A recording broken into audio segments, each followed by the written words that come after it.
समय तो हमको कम मिल पाता है, लेकिन इस बार यहाँ गोष्ठ में गरुड़ पुराण आद्योपांत उसका पारायण परसों रात्रि को लगभग 12 बजे संपन्न हुआ।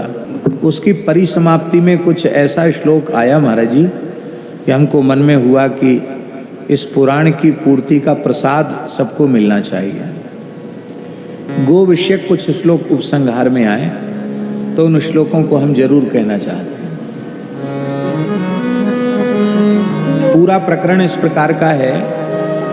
गरुड़ पुराण के ब्रह्मकांड के 29वें अध्याय में एक प्रकरण है 82, जिसमें ब्रह्मवेला में जगने से लेके सोने तक, खाने पीने सोने हर क्रिया में भगवान के किस स्वरूप का, किस नाम का स्मरण करना चाहिए, किस स्वरूप का ध्यान करना चाहिए। महाराज जी उसमें विलक्षण बात है।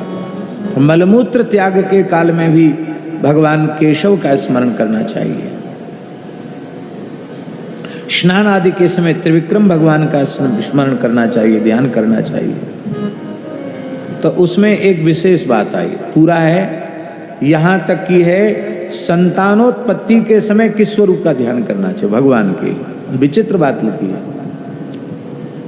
गर्भाधान के समय गोपी रमण श्री कृष्ण का स्मरण करना चाहिए। कितनी अद्भुत बात है। उसी में लिखा है गवाम कंडूयने चैव स्मरेद गोवर्धनम हरिम। प्रत्येक व्यक्ति को नित्य गाय का स्पर्श करना चाहिए, गाय को खुजलाना चाहिए, और गायों को खुजलाते समय श्री गोवर्धनाय नमः, श्री हरे नमः, इन दो नामों का उच्चारण करना चाहिए। गोवर्धन और हरि, इन दो नामों का उच्चारण गायों को खुजलाते समय, खुजोरा करते समय करना चाहिए। और धार कढ़े तब किसका स्मरण करना चाहिए? गोदोहन के समय।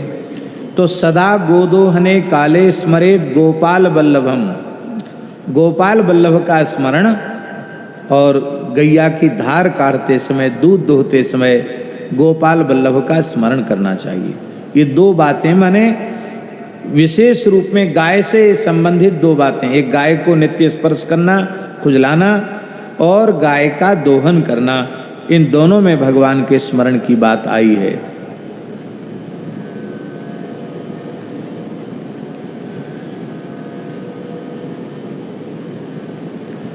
आगे और विलक्षण बात भगवान गरुड़ जी को कह रहे हैं कि हे खगेंद्र सत्तम, हे गरुड़ जी, पक्षी श्रेष्ठ, पक्षीराज गरुड़, अनंत पुण्यार्जित जन्म कर्मणाम सुपक्व काले च खगेंद्र सत्तम स्पर्शे गवाम चैव सदा नृणाम वै भवत्यतो नात्र विचार्यमस्ति। अनंत जन्मों के अर्जित जो पुण्य कर्म हैं वो जब परिपक्व हो जाते हैं, माने फल देने का अवसर उनका आता है, तब गायों की सेवा और गायों के स्पर्श का सौभाग्य प्राप्त होता है। इसका मतलब है गो सेवा जीवन में तब आएगी जब पूर्व के समस्त पुण्य कर्म फलीभूत होने का अवसर आएगा, तब गो सेवा में भाव जगेगा। स्पर्शे गवाम चैव सदा नृणाम वै भवत्यतो नात्र विचार्यमस्ति। इसमें दूसरा विचार मत करना। इसलिए गो सेवा का सौभाग्य सबको प्राप्त नहीं होता है। मेरे श्याम